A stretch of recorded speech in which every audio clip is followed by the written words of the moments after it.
छलुड़िया कंजो बुख ते निकरे थो सा के घर खा बेघर थी विया रोडन ते अची विया गोपांग दीदार चवे मोहम्मद जे सदके रब दे तू पना गम लगी वजन गरीबन खां नको अनड़ो बचो नकी घरड़ा बचा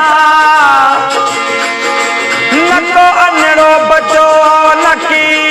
घरड़ा बचा सिंध में रोवन प्या गुल जहड़ा बचा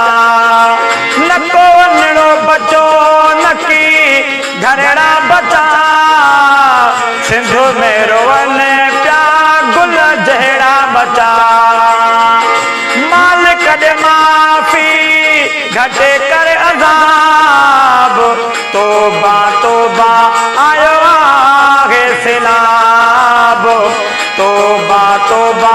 आयो आहे सिलाब नको अनड़ो बचो नकी घरड़ा बचा सिंध में रोवन प्या गुल जहड़ा बचा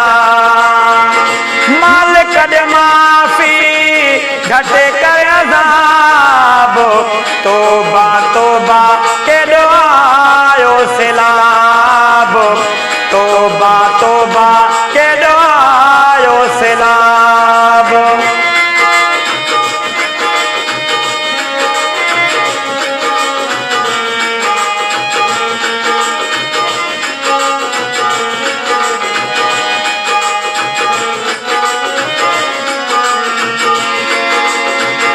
वीरान थी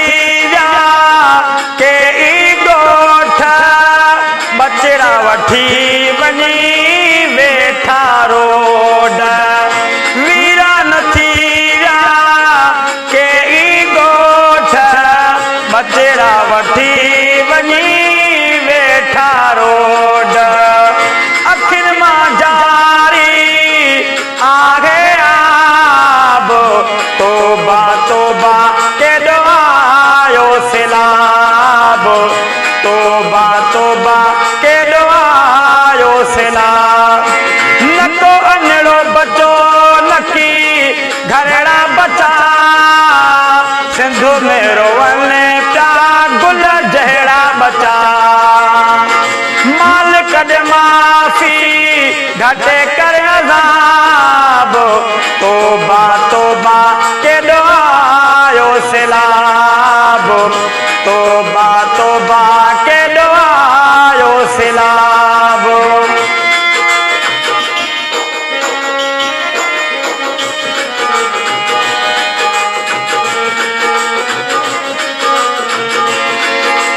सबक सुदीका वहन प्या लुड़े का रब पानी खां बचाए वञन के दुख सबक सुदीका होया वहन प्या लुड़े का रब पानी खां बचाए वञन के दुख मौला गरीबन के करे तू नवाब तोबा तोबा केॾो आयो सिलाब तोबा तोबा केॾो आयो सिलाब नको अनड़ो बचो नकी घरड़ा बचा सिंध में रोवन प्या गुल जहड़ा बचा मालिक दे माफी घटे कर अज़ाब तोबा तोबा केॾो आयो सिलाब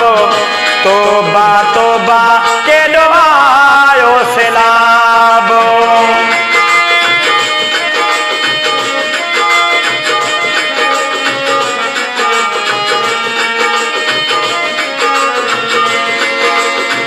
गोपांग दीदार हरे अखिया आली मोहम्मद सदके भरे झोल खाले गोपांग दीदार हरे अखिया आली मोहम्मद जे सदके भरी झोल खाली जिया खुशने महके ही को गुलाब तोबा तोबा